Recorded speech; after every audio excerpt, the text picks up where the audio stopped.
Good morning students. कल हमने किया था सिंपल प्रेजेंट टेंस। आज हम करेंगे प्रेजेंट कॉन्टिन्यूस टेंस। जो आज हम टेंस करने जा रहे हैं वह है present continuous tense. Present continuous tense जैसा कि ये लिखा हुआ है कॉन्टिन्यूस। कॉन्टिन्यूस का दूसरा नाम प्रोग्रेसिव है। प्रोग्रेसिव का मतलब होता है किसी कार्य का जारी रहना। प्रेजेंट कॉन्टिन्यूस टेंस करेंगे आज हम। सबसे पहले हम बात करेंगे हिंदी में पहचान। हिंदी में इस टेंस की क्या पहचान है, हम ये बात करेंगे। हिंदी में क्या पहचान है, देखो, जिस वाक्य के अंत में रहा है, रहे है, रही है, रहा है, रहे हैं, रही है आदि आ जाए। जिस वाक्य के अंत में रहा है, रहे हैं, रही है आदि आ जाए तो वो प्रेजेंट कॉन्टिन्यूस टेंस होता है। जैसे हम कल दिल्ली जा रहे हैं। अब आप देख सकते हैं इस वाक्य में अंत में रहे हैं दिया हुआ है। अब रहे हैं दिया हुआ है तो ये प्रेजेंट कॉन्टिन्यूस टेंस है। ये तो था इसका हिंदी में पहचान। अब हम बात करेंगे इंग्लिश की।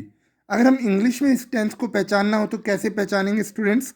तो देखिए इधर इसकी जो हेल्पिंग वर्ब है वो है इज एम आर। इसकी हेल्पिंग वर्ब है is am are plus V one plus I N G. ये इसकी हेल्पिंग वर्ब है, is am are plus V one plus I N G. अब इज एम आर का हम प्रयोग कैसे करते हैं, देखिए यूज़ कैसे करते हैं। जो इज का यूज़ है ना, ये सिंगुलर नाउन के साथ होता है। सिंगुलर नाउन हम आपको पहले भी बता चुके हैं, एक वचन। एम का जो यूज़ है ये आई के साथ होता है, और जो आर का यूज़ है ये यू और प्लूरल नाउन के साथ होता है। दोबारा देखिए, इस का प्रयोग सिंगुलर नाउन एक वचन के साथ, एम का आई के साथ, आर का यू और प्लूरल नाउन के साथ। आगे देखिए इधर पॉजिटिव सेंटेंस में जो स्टूडेंट्स साधारण वाक्य आते हैं उसमें इस टेंस में सबसे पहले सब्जेक्ट लिखा जाता है, फिर इज एम आर, फिर V one plus I N G और फिर ऑब्जेक्ट। जैसे for example they are making a noise. अब आप देखिए यहाँ पे आर मेकिंग, आर और V one plus I N G, तो ये कौन सा टेंस हो गया? Present continuous tense. क्योंकि आर क्यों आया यहाँ पे? क्योंकि जो हमारा सब्जेक्ट है दे वो प्लूरल है। प्लूरल होने की वजह से यहाँ पे आर का यूज़ हुआ।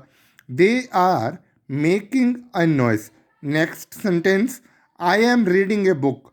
अब I am reading a book में एम दिया हुआ है, ये V one plus I N G दिया हुआ है, तो I am reading a book ये भी कौन सा सेंटेंस का वाक्य, कौन से टेंस का वाक्य है? प्रेजेंट कॉन्टिन्यूस का। इसके बाद नेगेटिव सेंटेंस। जब नेगेटिव सेंटेंस होगा तो पहले सब्जेक्ट आएगा, फिर इज एम आर, फिर नॉट, फिर V one plus I N G और फिर ऑब्जेक्ट। तो देखिए इधर I am not making a joke. I am not making a joke, इसमें देखिए एम गिवन है, नॉट गिवन है, V one plus I N G given है, ये ऑब्जेक्ट है। एम क्यों आया? क्योंकि हमारा सब्जेक्ट आई था। You are not working. अब यू आर नॉट वर्किंग में आर आया क्योंकि सब्जेक्ट क्या था? You. You are not working sincerely. इसके बाद हम बात करेंगे इंटेरोगेटिव सेंटेंस की। इंटेरोगेटिव सेंटेंस, तो देखिए इंटेरोगेटिव सेंटेंस में क्या है, आपको पहले भी बताया। कभी भी अगर आप कोई भी वाक्य जो इंटेरोगेटिव लिख रहे हैं उसमें पहले हेल्पिंग वर्ब आएगी, फिर सब्जेक्ट आएगा, फिर वर्ब, फिर ऑब्जेक्ट और फिर साइन ऑफ इंटेरोगेशन। जैसे are you attending the dinner tonight. अब इसमें आर क्या है? Helping verb. यू क्या है? सब्जेक्ट। अटेंडिंग क्या है? V one plus I N G. Dinner क्या है? The dinner. Object tonight. आगे देखिए इंटेरोगेटिव नेगेटिव सेंटेंस। इसमें पहले हेल्पिंग वर्ब, फिर सब्जेक्ट, फिर नॉट, फिर वर्ब, फिर ऑब्जेक्ट और फिर साइन ऑफ इंटेरोगेशन। जैसे is he not coming here, फिर साइन ऑफ इंटेरोगेशन। तो स्टूडेंट्स ये हमने किया प्रेजेंट कॉन्टिन्यूस टेंस।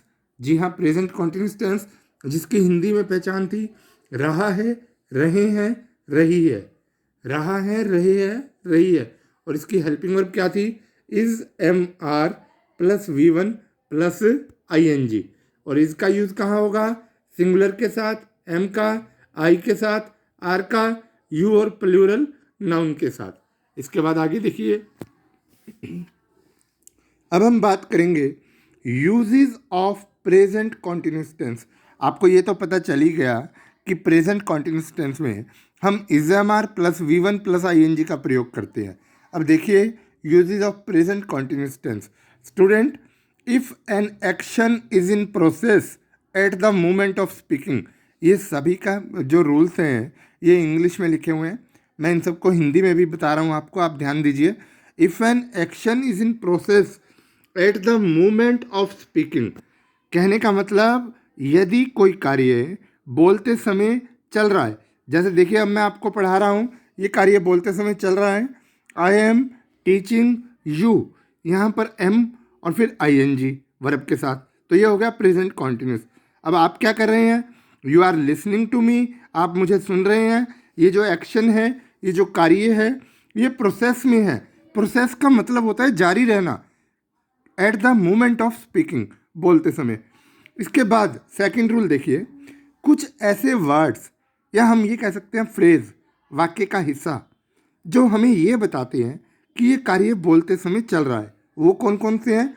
जैसे at present, at this moment, now, today, this year, this month, etcetera. दोबारा देखिए, at present, at this moment, now, today, this year, this month, etcetera.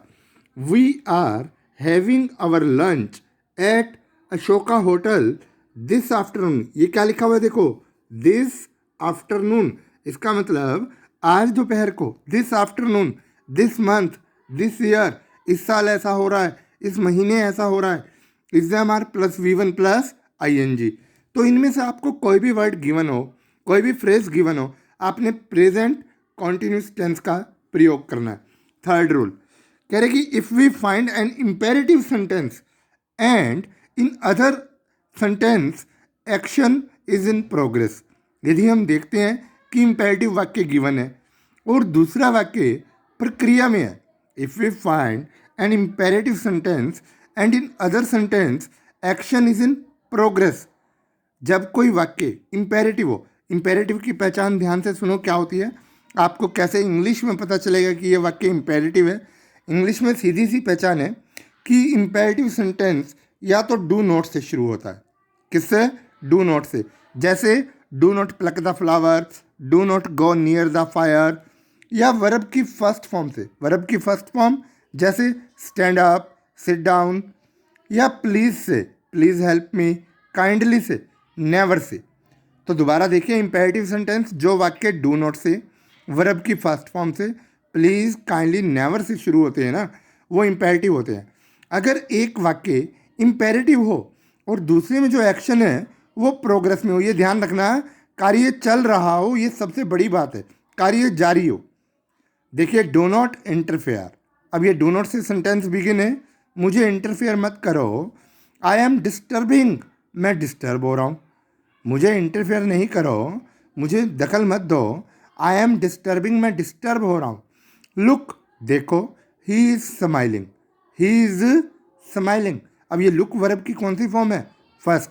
तो इसीलिए एक वाक्य हम फर्स्ट फॉर्म से शुरू है, लुक, ये इम्पेरेटिव हो गया, ही इज़ स्माइलिंग। आगे देखिए, if one sentence is in present and in other sentence action is in progress. If one sentence is in present, यदि एक वाक्य प्रेजेंट में हो, वर्तमान में हो, एंड इन अदर सेंटेंस, और दूसरे वाक्य में एक्शन इज इन प्रोग्रेस, कार्य चल रहा है। कैसे? जैसे ये देखो, you can not meet Mohan, he is sleeping. ये जो कैन है ना, ये प्रेजेंट में आता है, इसका मतलब ये जो वाक्य है, you can not meet Mohan, ये प्रेजेंट में हो गया। तुम मोहन से नहीं मिल सकते। क्यों नहीं मिल सकते? क्योंकि वो सो रहा है। एक वाक्य प्रेजेंट में है और दूसरे में कार्य हो चुका, is am are plus ING। तो ये इसका फोर्थ रूल था। इसके बाद देखिए इसका फिफ्थ और लास्ट रूल, फार नियरेस्ट फ्यूचर। फार नियरेस्ट फ्यूचर का मतलब है नज़दीकी भविष्य के लिए। जैसे I am visiting Agra tomorrow, मैं कल आगरा जा रहा हूँ। I am visiting Agra tomorrow. तो नियरेस्ट फ्यूचर के लिए भी प्रेजेंट कॉन्टिन्यूस टेंस का प्रयोग होता है। एक बार फिर से देखिए स्टूडेंट, यहाँ if N action is in progress eight the moment of speaking, जो कार्य बोलते समय चल रहा हो वहाँ पे प्रेजेंट कॉन्टिन्यूस टेंस आता है। या दूसरा रूल क्या कह रहे हैं कि यदि वाक्य में ये शब्द दिए हों, eight present, at this moment, now, today, this year, this month, etcetera, अगर इनमें से कोई भी वर्ड गिवन हो तो आपको is plus V1 plus ING भरना है। थर्ड देखिए, if we find an imperative sentence, हम देखते हैं कि वाक्य इम्पेरेटिव है। इम्पेरेटिव का मतलब क्या बताया, वर्ब की फर्स्ट फॉर्म से शुरू है। जैसे क्या लिखा हुआ है, लुक ही इज़ स्माइलिंग, ये इम्पेरेटिव हो गया वर्ब की फर्स्ट फॉर्म से। या इसमें लिखा है do not please kindly never say शुरू हो तो भी इम्पेरेटिव। ठीक है, अगर एक इम्पेरेटिव हो तो आपको इज़ प्लस ING भरना है। जैसे इसमें एक एग्जाम्पल गिवन नहीं है, मैं बोल रहा हूँ, हरी अप, जल्दी करो, the train is arriving, train आ रही है। और इसका फोर्थ रूल क्या है, if one sentence is in present, मान लो अब प्रेजेंट की बात चल रही है, एक वाक्य में वर्तमान की बात चल रही है और दूसरे में कार्य हो चुका है, you can not meet Mohan, he is sleeping. अब इसमें जो कैन नॉट मीट मोहन है ना, ये तो वाक्य प्रेजेंट में है और दूसरे में कार्य चल रहा है, तो इसीलिए इज़ प्लस ING। और for nearest future, I am visiting Agra tomorrow, मैं कल आगरा जा रहा हूँ। तो ये स्टूडेंट आपने प्रेजेंट कॉन्टिन्यूस टेंस के बारे में पढ़ा। अगर फिर भी आपको फर्दर कोई प्रॉब्लम आती है तो जब भी आप स्कूल आएंगे इसको हम दोबारा से क्लियर करेंगे। आप इसे वीडियो को ध्यान से, ऑडियो को ध्यान से सुनिए, समझिए। और इसके बाद आपके लिए एक एक्सरसाइज में और सेंड कर रहा हूँ व्हाट्सएप पे। वो एक्सरसाइज 2 टेंसेस की है। आपको एक तो सिंपल प्रेजेंट टेंस करना है इसमें और एक प्रेजेंट कॉन्टिन्यूस टेंस। ये पूरे 15 सेंटेंस आपको अपने आप घर से करने हैं। इसके आंसर आपको नेक्स्ट डे प्रोवाइड करा दिए जाएंगे। Thank you students.